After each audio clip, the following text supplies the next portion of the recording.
بسم اللہ اولہ و آخرہ۔ پچھلی نشست میں جو گفتگو چل رہی تھی وہ فہم قرآن کے ضمن میں کچھ بنیادی اصول کہ جنہیں اگر پیش نظر رکھا جائے تو سہولت ہو جائے قرآن کے سمجھنے میں۔ 5 چیزیں بیان ہو چکی تھیں۔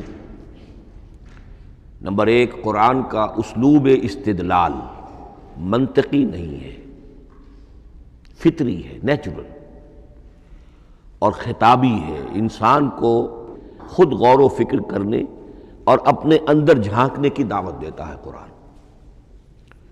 ثانیاً، قرآن مجید کی آیات میں تقسیم ہے محکمات اور متشابہات، اور سورہ آل عمران میں جہاں اس کا ذکر ہے فرما دیا گیا ہے کہ اہل ایمان کا شیوہ یہ ہونا چاہیے کہ وہ محکمات پر اپنی توجہ کو مرکوز رکھیں اور متشابہات کے بارے میں اجمالی طور پر یقین رکھیں کہ اللہ کی طرف سے ہے، یقیناً حق ہے، چاہے وہ ہماری سمجھ میں آئی ہے یا نہیں آئی۔ لیکن اس میں جو ایک براڈ تقسیم ہے وہ یہ کہ آیات الاحکام سب کی سب محکمات ہیں مستقل، اور عالم غیب، عالم آخرہ، عالم برزخ، عالم ارواح، عالم ملائکہ، اس کے تمام امور مستقل طور پر متشابہات میں سے ہے۔ البتہ ایک تیسری کیٹیگری ہے کہ جو سائنٹیفک فینومینا کے ضمن میں ہو سکتا ہے کہ ایک شے آج متشابہات میں ہو، کل وہ محکمات میں داخل ہو جائے، جبکہ انسانی علم جو ہے وہاں تک پہنچ جائے اور اس کا ادراک کر سکے۔ نمبر 3، تفسیر زیادہ تر لفظی طور پر اور نحو اور صرف سے بحث کرتی ہے، تعویل کا مقصد ہے اصل مدلول تک پہنچنے کی کوشش کرنا۔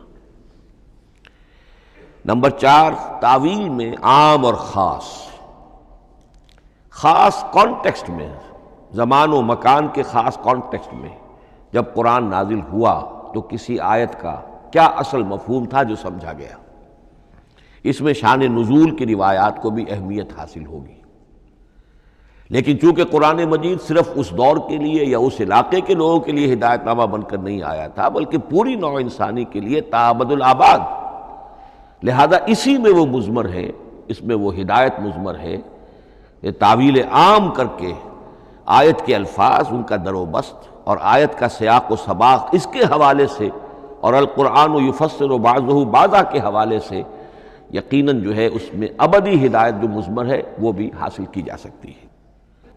نمبر 5، تذکر اور تدبر کا فرق، یہ دونوں الفاظ قرآن کے ہیں۔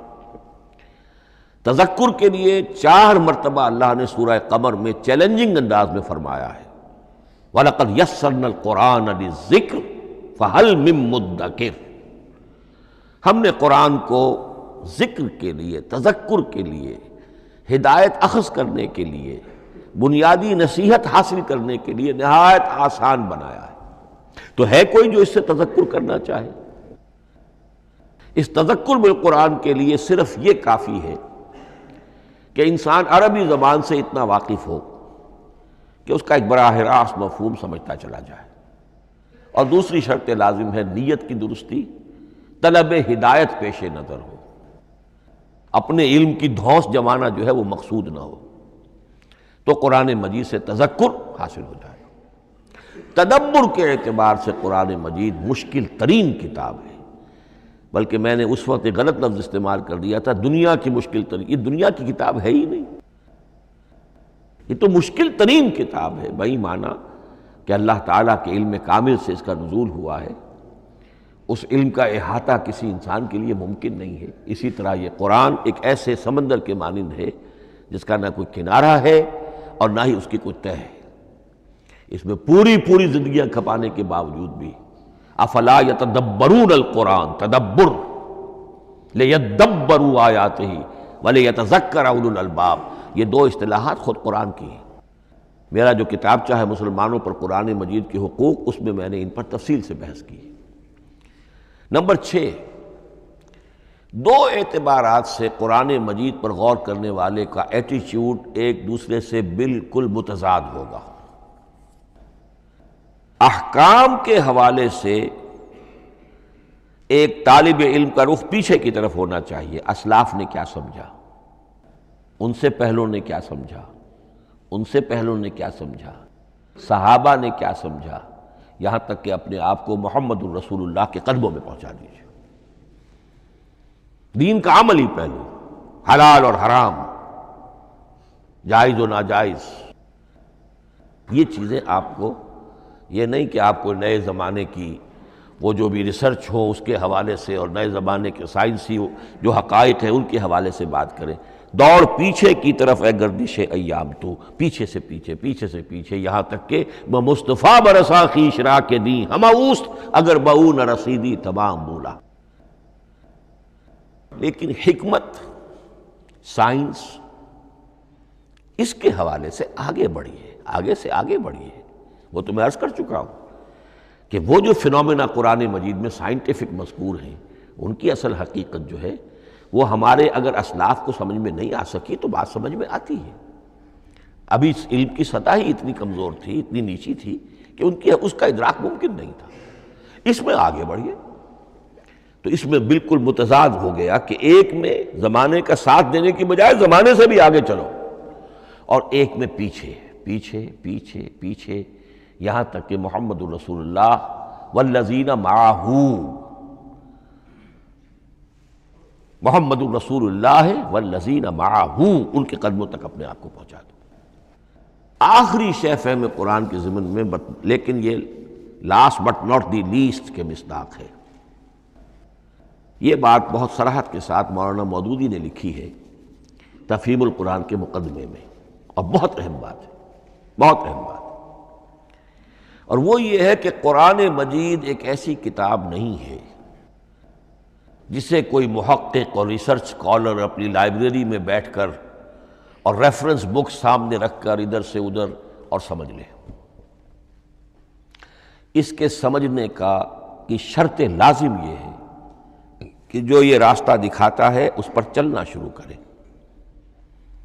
ایک ایک قدم کے بعد قرآنی حقائق مزید منکشف ہوں گے، اور مزید منکشف ہوں گے، اور مزید منکشف ہوں گے۔ جب تک قرآن مجید کے بتائے ہوئے راستے پر آدمی چلے گا نہیں، قرآن کی اصل حقیقت اس پر کبھی منکشف نہیں ہوگی۔ چاہے تفسیر لکھ دے، وہ تو لفظوں کی بحث ہے، صرف اور نحو ہے، یا روایات ہیں، وہ جمع کر دیجئے۔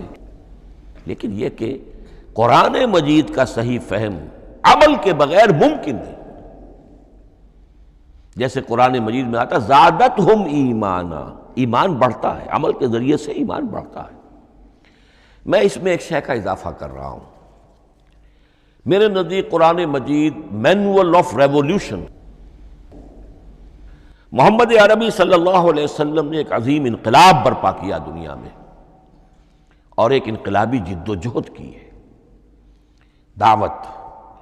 دعوت کے قبول کرنے والوں کو منظم کرنا، ان میں سم و طاعت کی عادت پیدا کرنا، پھر ان میں تن من دھن قربان کرنے کا جذبہ پیدا کرنا، پھر ان کا تزکیہ کرنا، ان کی تربیت، پھر جب وہ تیار ہو جائیں تو باطل سے ٹکر، اور اس میں پھر جہاد اور قتال کے مراحل، تاکہ انقلاب آ گیا، اور یہ کہ جاء الحق وزہق الباطل ان الباطل کان زہوقا۔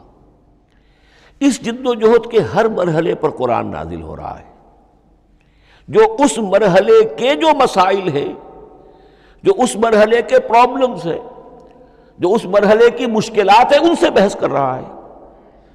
اب اگر کوئی فرد یا کوئی گروہ اس پروسیس میں وہ داخل ہی نہیں، وہ سمجھ ہی نہیں سکتا کہ یہ جو بات کہی جا رہی ہے اس کا اصل محل کیا ہے، مقام کیا ہے، کیوں کہی جا رہی ہے، وہ تو جب اسی قسم کی انقلابی جد و جہد میں کوئی خود مبتلا ہوگا تو اسے معلوم ہوگا یہ تھی وہ مشکل، یا یہ تھا وہ مسئلہ، یا یہ تھا وہ مرحلہ جو اس وقت کی جو جد و جہد تھی محمد الرسول اللہ والذین معہ کی، کہ اس وقت یہ آیات نازل ہوئی۔ اس طریقے سے مینول آف ریولوشن میں کہا کرتا ہوں، چونکہ ہماری جو طب کی تعلیم ہوتی ہے ان میں مینول آف ڈسیکشن، سب سے پہلے جو ہے اناٹمی پڑھائی جاتی ہے اور ڈیڈ باڈی کی ڈسیکشن ہوتی ہے، تو مینول آف ڈسیکشن جو ہے وہ پہلی کتاب ہوتی ہے جو ہمیں ملتی ہے۔ یہ ہوتا ہے، بتایا جاتا ہے یہاں ذرا شکاف دو اور یہ کھال کو کاٹو، اس کے اندر تمہیں یہ نظر آئے گا، یہ فیشیا ہے، پھر اسے اس کے اندر ایک اور شگاف دو، یہ نظر آئے گا۔ بالکل اسی طریقے سے قرآن مجید کی انگلی پکڑ کر اگر آپ چلیں گے تو پھر درجہ بدرجہ قرآن آپ پر منکشف ہوتا چلا جائے گا۔ اور اگر آپ نے اسے صرف ایک اکیڈمک ایکسرسائز بنا لیا، ایک علمی بات ہے، اس سے آگے کچھ نہیں، تو قرآن مجید کا جو اصل لب لباب ہے، جو اصل اس کا جوہر ہے، وہ کبھی منکشف نہیں ہوگا۔ اب آئیے ایک اہم موضوع، اعجاز قرآن کے وجوہ کیا ہیں۔ پہلی بات تو یہ سمجھ لیجئے کہ قرآن مجید کی حقانیت پر بنیادی طور پر دو قسم کی دلیلیں ہیں۔ ایک دلیل خارجی ہے، خارجی دلیل محمد الرسول اللہ صلی اللہ علیہ وسلم کی شخصیت اور آپ کا کارنامہ، الصادق الامین، قد لبثت فیکم عمرا، میں تمہارے مابین ایک عمر گزار چکا ہوں، تم نے مجھے دیکھا، میرا کردار دیکھا، تم نے خود مجھے الصادق اور الامین کا جو ہے خطاب دیا، تو خود حضور کی شخصیت دلیل ہے قرآن مجید کی حقانیت پر۔ اس اعتبار سے ایک مضمون بہت اہم ہے، اور وہ یہ کہ قرآن اور محمد صلی اللہ علیہ وسلم اس طرح ایک دوسرے کے ساتھ جڑے ہوئے ہیں، گتھے ہوئے ہیں، ایک وحدت بن گئے ہیں، ایک آرگینک ہول بن گئے ہیں کہ ایک دوسرے کے لیے شاہد بھی ہے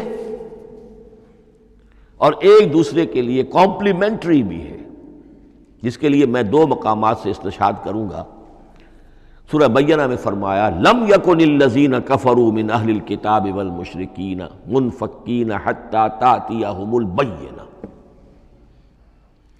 اہل کتاب میں سے اور کفار میں سے، مشرکین میں سے جو لوگ جنہوں نے کہ کفر کیا تھا، وہ علیحدہ نہیں کیے جا سکتے تھے جب تک کہ بینہ نہ آ جاتی۔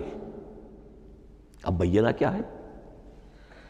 رسول من اللہ یتلو صحفا مطہرۃ فیہا کتب قیمہ، بینہ دو چیزوں سے مل کر بنی، رسول من اللہ یتلو صحفا مطہرۃ فیہا کتب قیمہ، رسول اور قرآن مل کر بینہ ہے، رسول کی شخصیت بین ہے، اور یہ قرآن مجید کے لیے دلیل ہے۔ دوسری طرف قرآن مجید محمد کی رسالت کا ثبوت ہے، جیسے کہ آپ دیکھتے ہیں یاسین والقرآن الحکیم انک لمن المرسلین، والقرآن الحکیم، قسم ہے اس قرآن حکیم کی، یعنی یہ قرآن حکیم گواہ ہے، شاہد عادل ہے کہ اے محمد آپ اللہ کے رسول ہیں۔ محمد کی شخصیت، حقانیت قرآن پر دلیل، قرآن محمد کی رسالت پر دلیل، ایک دوسرے کے شاہد۔ دوسرا مقام سورہ طلاق کا ہے، قد انزل الیکم ذکرا، دیکھو لوگو اللہ نے تمہارے لیے یاد دہانی ذکر نازل کر دیا ہے۔ وہ یاد دہانی کیا ہے؟ رسولا یتلو علیکم آیات اللہ مبینات، اللہ کا ایک رسول جو تمہیں پڑھ کر سنا رہا ہے اللہ کی آیات بینات۔ یہ دونوں چیزیں مل کر بینہ بنا، دونوں چیزیں مل کر ذکرا بنا۔ اس حوالے سے یہ دونوں چیزیں ایک دوسرے کے ساتھ یوں سمجھیے کہ اس طریقے سے گتھی ہوئی ہیں، دونوں حقیقتیں اس طرح جمع ہیں کہ ایک دوسرے سے جدا نہیں کی جا سکتی۔ اگلی بات یہ سمجھیے کہ قرآن مجید محمد الرسول اللہ کا اصل معجزہ، بلکہ اس سے آگے بڑھ کر ایک لفظ استعمال کروں گا، واحد معجزہ ہے۔ آپ شاید حیران ہو کہ اور بھی تو معجزات بیان ہوتے ہیں حضور کے، لیکن میری بات سمجھیے، غور کیجیے، ان واقعات سے مجھے انکار نہیں ہے، لیکن جو بات میں کہنا چاہتا ہوں اس کو اچھی طرح سمجھیے۔ معجزہ کہتے کسے ہیں؟ معجزہ عاجز کر دینے والی شے۔ اس معجزے میں دو چیزیں ہونی لازم ہیں، دعویٰ اور تحدی، چیلنج۔ جب کہ کوئی خرق عادت کوئی شے پیدا ہو جائے، خرق عادت اسے کہتے ہیں کہ فزیکل لا ایک ہے، پانی، واٹر کیپس اٹس سرفیس، حضرت موسیٰ کا عصا اس پر لگا اور سمندر پھٹ گیا، خرق عادت ہے، یعنی جو عادی قانون ہے، عام طور پر جو قوانین طبعیہ ہیں ان کا پھٹ جانا، ختم ہو جانا، ٹوٹ جانا، اور کسی حقیقت کا اس میں سے ظاہر ہو جانا جو ان فزیکل لاز کے خلاف۔ آگ کے بارے میں قانون کیا ہے؟ وہ جلاتی ہے، لیکن یہ کہ یہ معجزہ ہے، یہ خرق عادت ہے کہ حضرت ابراہیم آگ میں ڈالے گئے، اس نے نہیں جلایا، یا نارو کونی بردن و سلام علی ابراہیم۔ تو خرق عادت کو اب دو قسموں میں آپ سمجھیے۔ ایک خرق عادت وہ ہے جو دعوے کے ساتھ پیش کیا جائے اپنی صداقت، اپنی رسالت کی حقانیت اور صداقت کے ثبوت کے طور پر، اور اس میں چیلنج کیا جائے کہ آؤ مقابلہ کر لو، وہ اس رسول کا اصل معجزہ ہوتا ہے۔ ایک خرق عادت وہ ہے جو اللہ تعالیٰ اپنے نیک بندوں کی بزرگی کو ظاہر کرنے کے لیے، غیر انبیاء کے لیے بھی کرامات جنہیں ہم کہتے ہیں ہو جاتی ہے۔ بہت سے صحابہ سے وہ کرامات ثابت ہیں۔ حضرت عمر رضی اللہ تعالی عنہ کو شام کا میدان جنگ دکھا دیا گیا، یا ساریۃ الی الجبل کے الفاظ آپ نے فرمائے۔ ابھی تو ٹیلی ویژن کہیں نہیں تھا، ابھی یہ سارے وسائل و ذرائع موجود نہیں تھے، یہ خرق عادت ہے۔ غیر نبی کے لیے اسے ہم کہیں گے کہ یہ کرامات ہیں۔ نبی کے لیے لفظ معجزہ اختیار کر لیا جاتا ہے، لیکن معجزہ اس کو نہیں کہنا چاہیے، اصل میں یہ بھی نبی کے لیے کرامات کے درجے کی شے ہے جو اس سے بلند ہے۔ معجزہ وہ ہے جسے کوئی نبی دلیل کے طور پر پیش کرے اور اس پر چیلنج کرے کہ آؤ اور مقابلہ کرو۔ مثلا حضرت موسیٰ علیہ السلام کو دو معجزے دیے گئے، اور اس میں سے جو سانپ بن جانا تھا لاٹھی کا، وہ معجزہ ہے جس پر چیلنج بھی آیا اور ساحروں سے مقابلہ بھی کیا، اور ساحر شکست کھا گئے، عاجز آ گئے۔ القی السحرۃ ساجدین، وہ سارے جادوگر جو ہیں فوری طور پر بے اختیار سجدے میں گر گئے۔ آمنا برب موسیٰ و ہارون، ہم ایمان لے آئے موسیٰ اور ہارون کے رب پر۔ یہ معجزہ ہے۔ اس معنی میں محمد الرسول اللہ صلی اللہ علیہ وسلم کا معجزہ صرف قرآن حکیم۔ قرآن مجید میں آپ سورہ انعام میں بھی دیکھیں گے بہت ہی شدت کے ساتھ، سورہ بنی اسرائیل میں دیکھیں گے بڑی تفصیل کے ساتھ معجزے طلب کیے گئے۔ آپ اس مکے کی سرزمین میں ابھی ہمارے دیکھتے ہی دیکھتے چشمہ نکال دیجئے، ہم مان لیں گے آپ اللہ کے رسول ہیں۔ آپ ہماری نگاہوں کے سامنے آسمان پر چڑھ کر دکھائیے، پھر وہاں سے کتاب لے کر اتریے، پھر ہم سمجھ لیں گے آپ اللہ کے رسول ہیں۔ آپ کے لیے چشم زدن میں کوئی محل سونے کا چاندی کا تیار ہو جائے، مان لیں گے آپ کو اللہ کے رسول ہیں۔ آپ اس بے آب و گیا وادی میں فوراً ایک باغ جو ہے اپنے لیے بنا کے دکھا دیں، مان لیں گے کہ آپ اللہ کے رسول ہیں۔ ایسے تمام مطالبات پر اللہ تعالیٰ کی طرف سے کوڑا جواب ملا، اللہ اس قسم کی کوئی شے نہیں دکھائے گا۔ بلکہ سورہ انعام جب ہم پڑھیں گے وہاں تو بہت ہی واقعہ یہ ہے کہ اس کو پڑھ کر رقت طاری ہوتی ہے کہ ایک موقع پر ایسا محسوس ہوتا ہے کہ حضور صلی اللہ علیہ وسلم کی طبیعت مبارکہ میں یہ خیال پیدا ہو گیا کہ اللہ کو ایسی شے ان کو دکھائی دی جائے تاکہ چپ تو ہو جائے، نہ بھی مانیں گے چپ تو ہوں گے، ورنہ تو عوام کے سامنے ان کی دلیل مجھ پر قائم ہو رہی ہے کہ بھائی یہ رسالت کے مدعی ہے، ہم کہتے ہیں معجزہ دکھاؤ، معجزہ نہیں دکھاتے، تو پوزیشن میری جو ہے کمزور ہو رہی ہے۔ وہاں جس انداز میں اللہ نے کہا ہے، ہرگز نہیں، اے نبی اگر آپ کے اختیار میں ہے تو کہیں آسمان پر سیڑھی لگا لیجئے یا زمین میں سرنگ لگا کے کوئی معجزہ لا سکتے ہو تو لے آئیے، ہم نہیں دکھائیں گے۔ رقت طاری ہوتی ہے۔ تو حضور کا معجزہ اس معنی میں صرف ایک ہے اور وہ قرآن ہے۔ اچھا، اس کے لیے کیسے کیسے چیلنج کیے گئے؟ ام یقولون تقولہ بل لا یؤمنون فلیاتوا بحدیث مثلہ ان کانوا صادقین، سورۃ الطور۔ کیا ان لوگوں کا کہنا یہ ہے کہ یہ کلام خود محمد نے موضوع کر لیا ہے صلی اللہ علیہ وسلم؟ تو اگر ایسی بات ہے تو وہ بھی ایسا ہی کلام پیش کر دیں۔ تحدی، اس چیلنج کو کوئی قبول نہیں کر سکا۔ کم سے کم اس شرافت کا اقرار کرنا پڑتا ہے کہ اس وقت عرب قوم میں یہ شرافت تھی کہ کسی نے اٹمپٹ بھی نہیں کی. ورنہ کوئی شخص الٹی سیدھی عبارت لکھ کر لے آتا اور کھڑا ہو کر کہہ دیتا کہ ٹھیک میں کہتا ہوں یہ ہے، یہ قرآن کی طرح کا کلام ہے. نہیں، کسی نے نہیں کیا. تاریخ یہ بتاتی ہے کہ اس تحدی کا کوئی کسی نے قبول نہیں کیا. اسی طرح فرمایا سورہ بنی اسرائیل میں قُلْ لَئِنِ اجْتَمَعَتِ الْإِنسُ وَالْجِنُّ عَلَىٰ أَن يَأْتُوا بِمِثْلِ هَٰذَا الْقُرْآنِ لَا يَأْتُونَ بِمِثْلِهِ وَلَوْ كَانَ بَعْضُهُمْ لِبَعْضٍ ظَهِيرًا. چیلنج ہے، اے نبی کہہ دیجئے اگر تمام انسان تمام جن مل کر بھی چاہیں کہ ایسی کوئی کتاب وہ مرتب کر لے، نہیں کر سکیں گے، چاہے وہ سب کے سب ایک دوسرے کی مدد کریں. ہے کہ نہیں چیلنج؟ اسی طریقے سے سورہ ہود میں فرمایا، اب اس کو کہتے ہیں برسبیل تنزل، پوری کتاب نہیں لا سکتے قرآن جیسی، چلو تو 10 صورتیں ہی لے آؤ. قُلْ فَاتُوا بِعَشْرِ سُوَرٍ مِثْلَهُ مُفْتَرَيَاتٍ، اے کہیے اے نبی، سورہ ہود کی آیت نمبر 13 ہے، اس جیسی کوئی 10 صورتیں ہی لے آؤ. 114 نہ صحیح 10 صحیح. یہ بھی نہیں ہوا تو برسبیل تنزل اور سورہ یونس میں فرمایا قُلْ فَاتُوا بِسُورَةٍ مِّن مِثْلِهِ، ایک صورت ہی لے آؤ.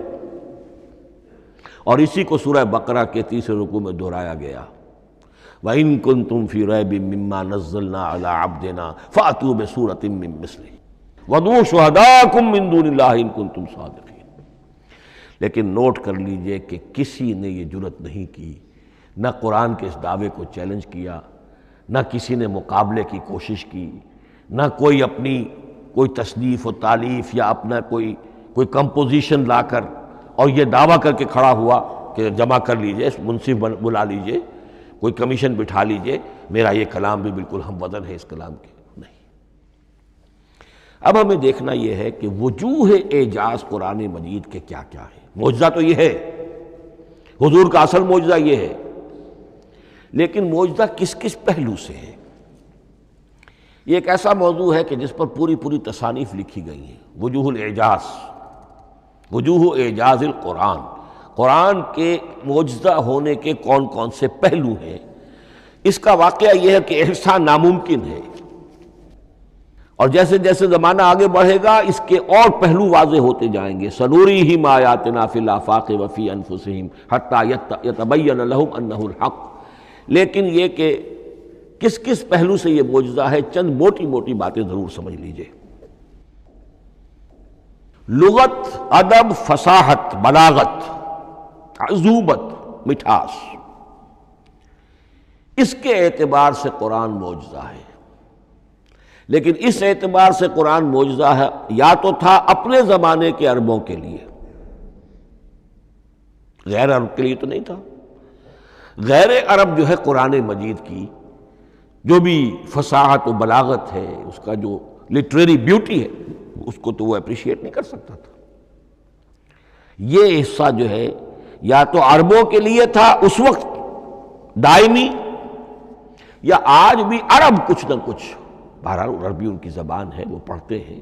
جیسا کہ میں نے عرض کیا تھا، چاہے عیسائی ہوں اور چاہے یہودی ہوں، وہ بھی اپنے ہاں لٹریچر کی، عربی لٹریچر کی ہائیسٹ کتاب کی حیثیت سے قرآن مجید کو پڑھانے پر مجبور ہے. ایک پہلو اس کا یہ ہے. اور اسی کے حوالے سے نوٹ کیجئے حضرت لبید رضی اللہ تعالی عنہ، یہ سبع معلقہ کے شعراء میں سے تھے آخری.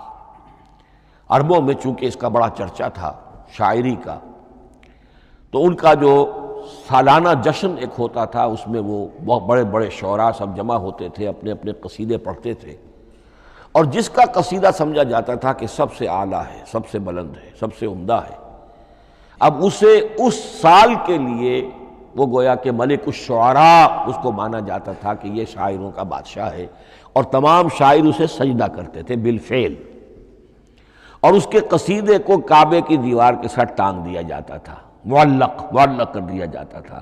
ایسے 7 قصیدے ہیں جن کے مجموعے کا نام ہے سبع معلقہ. اس سبع معلقہ جو ہے 7 جو سلسلے ہیں، ان میں آخری حضرت لبید کا ہے. وہ ایمان لے آئے. ایمان لانے کے بعد انہوں نے شعر کہنا چھوڑ دیا. اس پر حضرت عمر نے ایک دفعہ ان سے کہا کہ لبید اب آپ شعر نہیں کہتے. ان کا جواب تھا ابعد القرآن، کیا قرآن کے بعد بھی کسی کے لیے کوئی موقع ہے کہ وہ کچھ کہنے کی کوشش کرے؟ فصاحت اور بلاغت کی تو معراج قرآن مجید ہے، وہ آ چکی ہے۔ تو جہاں تک اہل عرب کے لیے اس کا معجزہ ہونا خاص طور پر اس دور میں اور اب بھی کسی درجے میں، اس میں تو اہمیت ہے اس کی ادبیت، اس کی فصاحت، اس کی بلاغت، اس کی عذوبت۔ دائمی اور ابدی یہ کس اعتبار سے معجزہ ہے؟ عہد حاضر میں اور غیر عرب لوگوں کے لیے۔ نمبر ایک، سائنسی حقائق کا انکشاف۔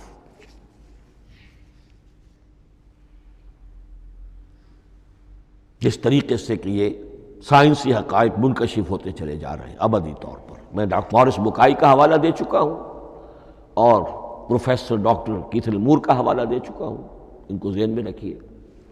سنریہم آیاتنا فی الآفاق وفی انفسہم حتی یتبین لہم انہ الحق۔ نمبر دو، حضور کا وہ کارنامہ کہ آپ نے ایک عظیم انقلاب برپا کر کے دکھایا اور وہ نظام قائم کر کے دکھایا کہ جس سے بہتر، جس سے عادلانہ، جس سے زیادہ منصفانہ کوئی نظام دنیا میں نہ آج تک قائم ہوا ہے اور نہ اس کی کوئی دوسری نظیر پیش کی جا سکتی۔ یہ ہے سب سے بڑا معجزہ، اور معجزہ ہوا قرآن سے۔ اتر کر حرا سے سوئے قوم آیا اور ایک نسخہ کیمیا ساتھ لایا۔ یہ سارا معجزہ، جیسا کہ میں نے شروع میں عرض کیا ہے، محمد اور قرآن دونوں مل کر بینہ بھی ہے تو رسول من اللہ یتلو صحفا مطہرۃ فیہا کتب قیمہ، اور قد انزل الیکم ذکرا رسولا یتلو علیکم آیات اللہ المبینات۔ یہ معجزہ جو ہے جس کے حوالے سے دنیا میں بڑی بڑی شخصیات نے شہادت دی۔ ایم این رائے اس صدی کا ایک بہت بڑا انقلابی شخص، کمیونسٹ انٹرنیشنل کا رکن، اس صدی کی ابتدا میں جو شورا تھا، جو غلغلہ تھا، جو ولولہ تھا بولشوک ریولوشن کا، اور جو دنیا کے اندر ایک دھوم مچ گئی تھی، اس کو ذہن میں رکھیے۔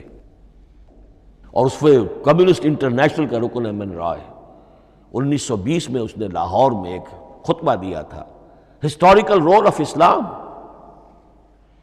اور اس نے کہا تھا تاریخ انسانی کا عظیم ترین انقلاب وہ ہے کہ جو محمد نے برپا کیا صلی اللہ علیہ وسلم۔ آج بھی یہ کتاب بھارت میں چھپتی ہے، بامبے کا ایک پبلشر شائع کرتا ہے، historical role of Islam by M N رائے۔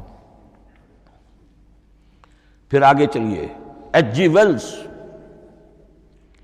اگرچہ انتہائی رقیق حملے کرتا ہے حضور کی زندگی کے بعض پہلوؤں پر، جیسے رشدی نے کیے ہیں یا جیسے تسلیمہ نسرین ایک بنگالی خاتون نے کیے ہیں، اسی طرح کے حملے کیے اس نے بھی۔ اور یہ اس لیے بتا رہا ہوں کہ یہ اسٹیبلش ہو جائے کہ وہ دوست نہیں ہے، دشمن ہے۔ عربی کا ایک مقولہ یہ ہے کہ الفضل ما شہدت بہ الاعداء، اصل فضیلت تو اس شے کی ہے جس کی گواہی دشمن دے۔ دوست تو تعریف کریں گے، قابل تعریف شے کی بھی تعریف کریں گے، بڑھ چڑھ کر کریں گے۔ یہ بھی ہو سکتا ہے کسی قابل مذمت شے کی بھی تعریف کر بیٹھے، دوست تو ہوئے۔ دشمن جو ہے وہ تو ظاہر بات ہے اسی بات کو مانے گا جس میں کسی شک و شبہ کی گنجائش نہ ہو۔ اس لیے میں نے عرض کیا کہ دشمن ہے، رقیق حملے کرتا ہے۔ لیکن آخر میں جب آتا ہے concise history of the world میں چیپٹر جو ہے حضور پر، اس میں خطبہ حجۃ الوداع کا وہ حوالہ دیتا ہے، لا فضل لعربی علی عجمی ولا لعجمی علی عربی ولا لاحمر علی اسود ولا لاسود علی احمر الا بالتقوی۔ اور پھر لکھتا ہے کہ اگرچہ انسانی حریت و اخوت و مساوات کے واعظ تو پہلے بھی بہت کہے گئے تھے، یہاں تک کہ مسیح ناصری حضرت عیسیٰ علیہ السلام کے ہاں بھی ہمیں بڑے واعظ ملتے ہیں، لیکن یہ ماننا پڑتا ہے کہ تاریخ انسانی میں پہلی مرتبہ ان اصولوں پر ایک انسانی معاشرہ قائم کر کے دکھایا محمد نے صلی اللہ علیہ وسلم۔ Although the sermons of human freedom, fraternity and equality were said before also, and we find a lot of them in Jesus of Nazareth, but it must be admitted that it was Muhammad sallallahu alaihi wasallam who established for the first time in history a society based on these principles. اسی طرح کی گواہی آج سے تقریباً 20 سال پہلے امریکہ کے ڈاکٹر مائیکل ہارٹ نے دی. A selection and gradation of the 100 most influential personalities of human history. اور نمبر 1 پر محمد کا ذکر کر رہا ہے صلی اللہ علیہ وسلم، اور کہتا ہے naturally I owe an explanation, میں عیسائی ہوں اور ابھی تک عیسائی ہے، وہ اس کی موت کی بھی ابھی کوئی خبر نہیں آئی ہے، عیسائی ہے، لیکن یہ کہ اس نے حضور کو نمبر 1 پر رکھا، حضرت عیسیٰ کو نمبر 3 پہ لے گیا. تو naturally I owe an explanation, اور پھر ایکسپلینیشن دی ہے this is because he is the only person supremely successful in both the religious and secular fields. یہ دونوں میدان جو ہے مذہب اور روحانیت اور دوسری طرف سیاست اور حکومت اور ریاست، ان دونوں میدانوں میں بیک وقت انتہائی کامیاب انسان صرف ایک ہے، اور وہ محمد ہے صلی اللہ علیہ وسلم. یا تو آدمی اس میں اونچا ہوتا ہے، روحانیت میں ہے، دین میں ہے، اخلاق میں ہے، تو سیاست اور ریاست میں زیرو ہوگا. یا کوئی بہت بڑا بادشاہ ہے، بڑا حکمران ہے، بڑا فاتح ہے، سکندر اعظم ہے، تو وہ اخلاقیات میں اور روحانیات میں زیرو نہیں، مائنس ہوگا. یہ معاملہ کہ دونوں میں this is because he is the only person supremely successful in both the religious and the secular fields. لیکن یہ بات نوٹ کر لیجئے کہ جو تازہ ایڈیشن ہے اس کتاب کا، اس میں سے یہ پیسج نکال دیا ہے نئے جو ایڈیٹرز ہیں انہوں نے. اس کے لیے آپ کو کسی پرانے ایڈیشن سے رجوع کرنا پڑے گا، concise history of the world, اور وہ لائبریریوں میں مل جائے. علامہ اقبال نے اس بات کو یوں بیان کیا ہے، ہر کجا بینی جہان رنگ و بو، کہ از خاکش بروید آرزو، یاد نور مصطفیٰ اورا بہاس، یا ہنود اندر تلاش مصطفیٰ است. اس دنیا میں تمدن کے اعتبار سے، اخلاق کے اعتبار سے، معاشرت کے اعتبار سے کہیں کوئی خوبی اگر تمہیں نظر آتی ہے، کوئی رمق نور کی، خوبی کی، بھلائی کی، رنگ و بو، جان لو کہ یا تو وہ نور محمدی سے مستعار لی گئی ہے، اور یا ابھی تک انسان ابھی محمد کی تلاش میں ہے، ادھر جا رہا ہے، قافلہ ادھر جا رہا ہے، نوع انسانی کا چاروں ناچار ادھر جا رہا ہے. سوشل ایولیوشن کا پروسیس انسان کو افراط و تفرید کے دھکوں کے باوجود تدریجاً لے کر جا رہا ہے بحیثیت مجموعی پوری مین کائنڈ کو اسی بات کی طرف کہ جس کی طرف دعوت دی تھی محمد رسول اللہ صلی اللہ علیہ وسلم. ہر کجا بینی جہان رنگ و بو، کہ از خاکش بروید آرزو، یا ز نور مصطفیٰ اورا بہاست، یا ہنود اندر تلاش مصطفیٰ است.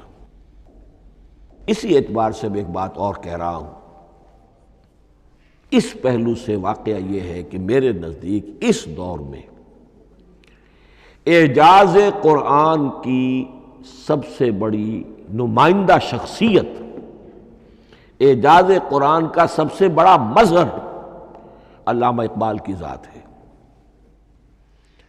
20ویں صدی کا مفکر، فلسفی، مشرق و مغرب کے فلسفے پڑھ چکا، قدیم اور جدید فلسفہ سب کا مطالعہ کیا، اور اس کے بعد اس کو قرآن کی حقانیت پر جو یقین نظر آیا ہے، قرآن کی عظمت جس طرح اس پر منکشف ہوئی ہے، وہ واقعہ یہ ہے کہ مجھے کم سے کم اپنی محدود معلومات کی حد تک عظمت قرآن کا وہ انکشاف کسی دوسرے شخص پر نظر نہیں آتا. انہوں نے جس طریقے سے مرثیے کہے ہیں کہ مسلمان قوم نے کس طرح قرآن کو چھوڑا ہوا ہے، واعظ ہے تو قرآن سے نہیں کہیں اور سے، تربیت اور تزکیہ نفس ہے تو اس کا تعلق قرآن سے نہیں، وہ بھی کچھ اور مستعار چیزیں ادھر سے ادھر سے لے لی ہیں، فلسفے ہیں تو کہیں اور سے لے لیے ہیں، قرآن سے حکمت جو ہے وہ اخذ نہیں کی گئی ہے. کیسے کیسے انہوں نے عظمت قرآن کا جو انکشاف ان پر ہوا اس کی تعبیر کی ہے. کتاب زندہ قرآن حکیم، حکمت او لا یزا نست و قدیم، حرف اورا ریب نئے، تبدیل نئے، آیا شرمندہ تعویل نئے. فاش گویا ماں سے در دل مزمر است، یہ کتابیں نیز چیزیں دیگر است، مثل حق پنہاؤ ہم پیداستو، زندہ و پائندہ و گویاستو، چون بجاں در رفت جہاں دیگر شود، جہاں چو دیگر شد جہاں دیگر شود۔ میں اس میں خاص طور پر 2 اشعار آپ کو اس وقت سنانا چاہتا ہوں۔ انہوں نے حضور سے مناجات کرتے ہوئے 2 اشعار کہیں، اس سے آپ کو اندازہ ہوگا کہ انہیں کتنا یقین تھا کہ میرے سارے فکر کا منبع قرآن حکیم ہے۔ کہتے ہیں گر دلم آئینہ بے جوہر است، اے اللہ کے رسول صلی اللہ علیہ وسلم، اگر میرا دل اس آئینے کے مانند ہے جس میں چمک نہیں ہے، ورب حرفم غیر قرآن مضمر است، اور اگر میرے پیغام میں قرآن کے سوا کوئی شے شامل ہو گئی ہے، قرآن کے سوا کوئی چیز اس میں چھپی ہوئی ہے، مضمر ہے، پردہ ناموس فکرم چاک کن، تو میرے فکر کی ناموس کے دھجیاں بکھیر دیجئے۔ پردہ ناموس فکرم چاک کن، این خیاباں راز خارم پاک کن، اس شاہراہ کو اس کانٹے سے پاک کر دیجئے، کانٹا میرا، میں کانٹے کے مانند ہوں، پھر اٹھا کر پھینک دیجئے۔ روز محشر خار و رسوا کن مرا، بے نصیب از بوسہ پاک کن مرا، قیامت کے دن مجھے ذلیل و خوار کیجیے گا اور اپنے قدموں، اپنے پائے مبارک کا بوسہ لینے سے محروم کر دیجیے گا۔ یہ اتنی بڑی بد دعا جو اقبال اپنے آپ کو دے رہا ہے، تو کس قدر یقین اسے حاصل ہے کہ اس نے قرآن کی ترجمانی کی ہے۔ اب آئیے، بہت چھوٹے چھوٹے 2 اور مضمون ہیں۔ قرآن حبل اللہ ہے، اس کے کیا معنی ہے؟ حبل رسی کو کہتے ہیں، اللہ کی رسی۔ حبل من مسد، سورہ لہب میں یہ لفظ آیا ہے۔ امام راغب نے اس کی تعبیر کی ہے استعیر للوصل ولکل ما یتوصل به الی شیء، یا تو تعلق کو حبل سے استعارہ دیا جاتا ہے، استعارے کے طور پر حبل کا لفظ کسی تعلق کے لیے استعمال ہوتا ہے، یا کسی شے تک پہنچنے کا ذریعہ، وہ حبل ہے۔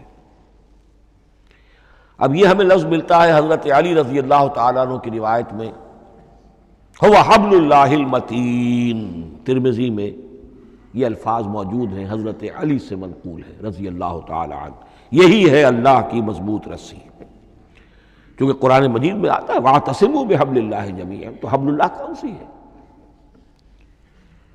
پھر یہ حضرت عبداللہ ابن عمر سے بھی ہے، یہ روایت موجود ہے رزین میں، هو حبل اللہ المتین، یہ قرآن ہی اللہ کی مضبوط رسی ہے۔ اللہ سے اب اس کے 2 پہلو ہیں، ایک تو یہ کہ یہ اللہ سے جوڑنے والی ہے، تقرب اللہ کا ذریعہ ہے، وصول الی الشیء، کسی چیز تک پہنچانے والی شے، اس کا سہل ترین، اللہ کے تقرب کا سہل ترین ذریعہ، مؤثر ترین ذریعہ قرآن حکیم ہے۔ چنانچہ ترمذی میں حضرت عبداللہ ابن مسعود کا یہ قول موجود ہے، القرآن حبل اللہ الممدود من السماء الی الارض، قرآن تو اللہ کی وہ رسی ہے جو تنی ہوئی ہے آسمان سے زمین کی طرف۔ یہ ترمذی میں تو اصل میں اثر ہے، حضرت عبداللہ ابن مسعود کا قول ہے، لیکن یہ کہ زید ابن ارقم سے یہ الفاظ جو ہیں مرفوعاً کہ یہ حضور کے الفاظ ہیں، یہ بھی منقول ہے کہ حضور نے فرمایا کہ القرآن حبل اللہ الممدود من السماء الی الارض۔ اور ایک بڑی پیاری روایت ہے طبرانی کی معجم کبیر میں کہ ایک مرتبہ حضور اپنے حجرے سے برآمد ہوئے، مسجد نبوی کے ایک گوشے میں دیکھا کچھ صحابہ بیٹھے ہوئے قرآن سمجھ رہے ہیں، سمجھا رہے ہیں، پڑھ رہے ہیں، مذاکرہ قرآن۔ آپ کے چہرے پر بڑے بشاشت کے آثار ظاہر ہوئے، خوشی کے آثار۔ آپ چل کر تشریف لائے، پہلے ایک سوال کیا، الستم تشہدون اللہ الہ الا اللہ وانی رسول اللہ وہذا القرآن جاء من عند اللہ، کیا آپ لوگ اس کے گواہ نہیں ہیں کہ اللہ کے سوا کوئی معبود نہیں اور میں اللہ کا رسول ہوں، اور یہ قرآن خاص اللہ کے پاس سے آیا ہے؟ صحابہ کا جواب کیا ہو سکتا تھا؟ بلا یا رسول اللہ، کیوں نہیں اللہ کے رسول، ہم گواہ ہیں، اللہ کے سوا کوئی معبود نہیں، آپ اللہ کے رسول ہیں، اور قرآن خاص اللہ کے پاس سے آیا ہے۔ اب آپ نے فرمایا فاستبشروا، خوشیاں مناؤ، فإن هذا القرآن طرفہ بأیدیکم وطرفہ بید اللہ، اس لیے کہ یہ قرآن وہ شے ہے کہ اس کا ایک سرا تمہارے ہاتھ میں ہے، ایک سرا اللہ کے ہاتھ میں۔ تو وصول الی اللہ کا مؤثر ترین طریقہ، تقرب الی اللہ کا مؤثر ترین طریقہ، سہل ترین طریقہ، شور شارٹ طریقہ وہ قرآن مجید ہے۔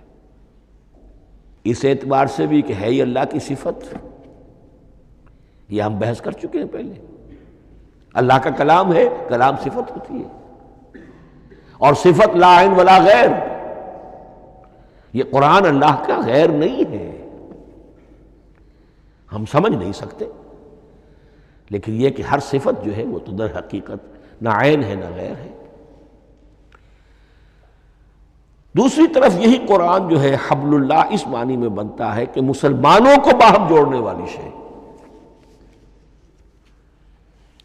وَاعْتَصِمُوا بِحَبْلِ اللَّهِ جَمِيعًا وَلَا تَفَرَّقُوا، حبل اللہ کو مضبوطی کے ساتھ تھام لو، سب کے سب جمع ہو کر، یہ تمہیں تفرقے سے بچانے والی شے ہے۔ اس کی وجہ کیا ہے؟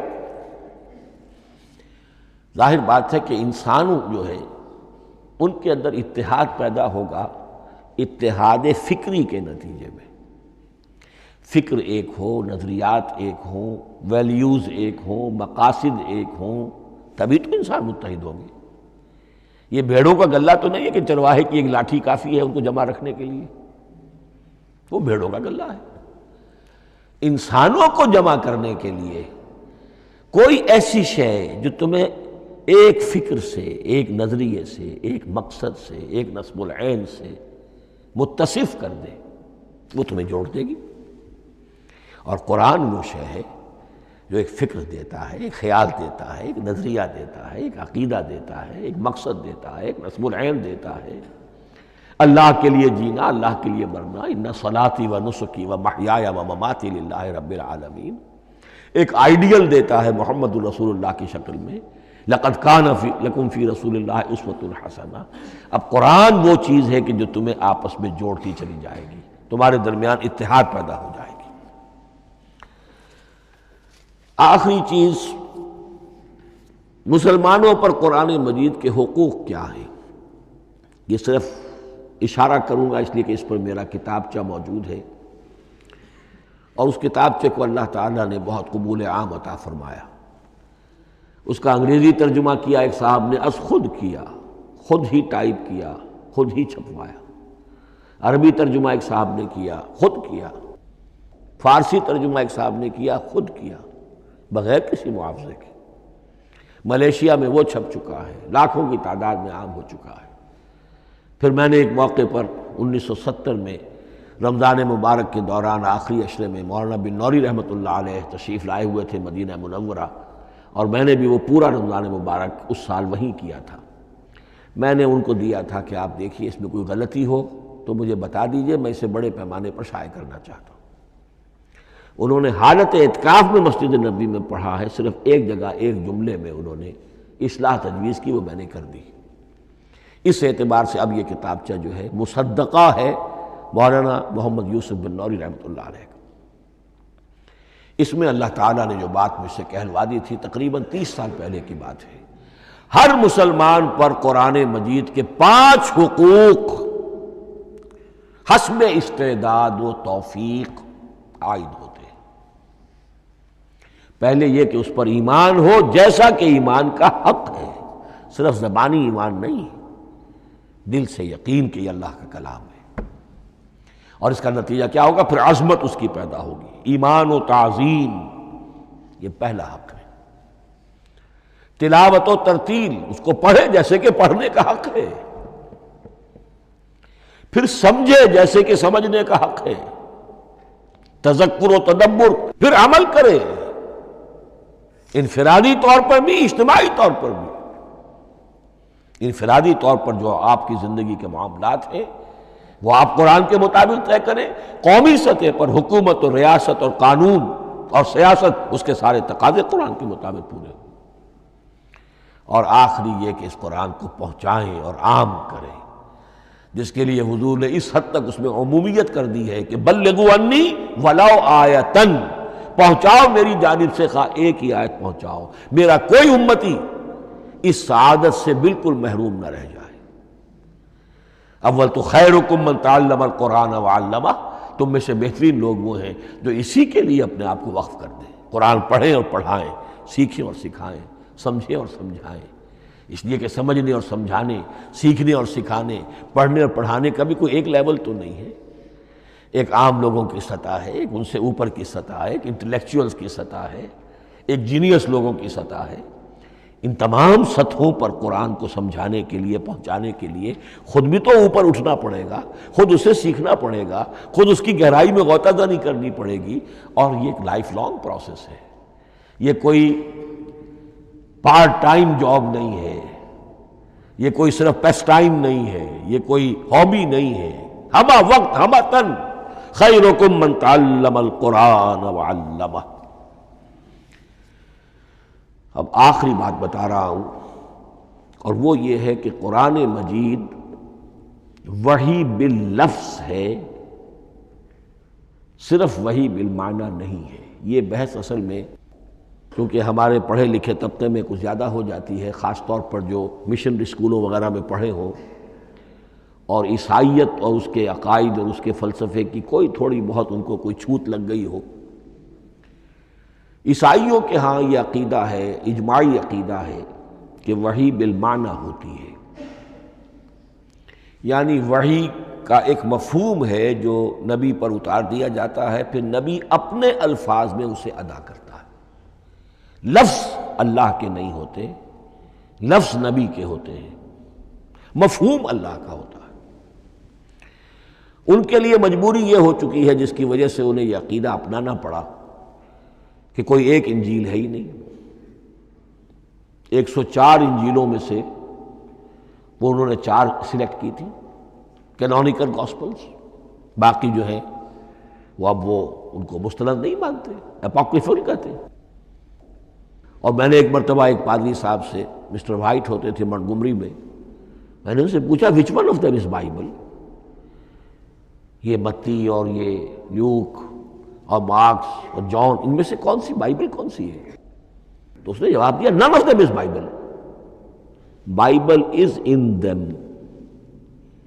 ان میں سے کوئی ایک بھی مشخص طور پر، معین طور پر بائبل نہیں ہے، بائبل ان میں ہے بحیثیت مجموعی، لہذا ان کے لیے یہ عقیدہ جو ہے وہ لازم سا ہو گیا۔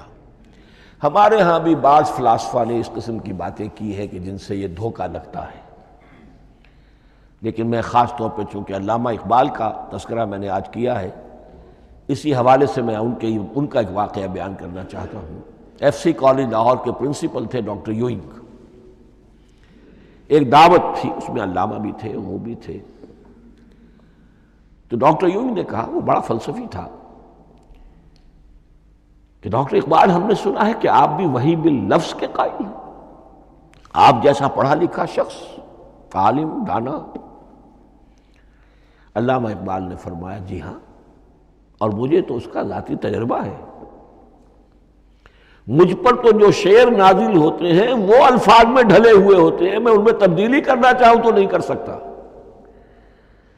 تو اگرچہ اس جواب کو ہم کہیں گے کہ یہ الاجوبۃ المسکتہ، مسکت، چپ کر دینے والا جواب تھا کہ جو علامہ اقبال نے دیا، لیکن ذہن میں رکھیے یہ کہ جو وحی باللفظ ہے وہ ختم ہو چکی محمد الرسول اللہ صلی اللہ علیہ وسلم پر، وحی رسالت وحی باللفظ ہے، وہ ختم ہو چکی۔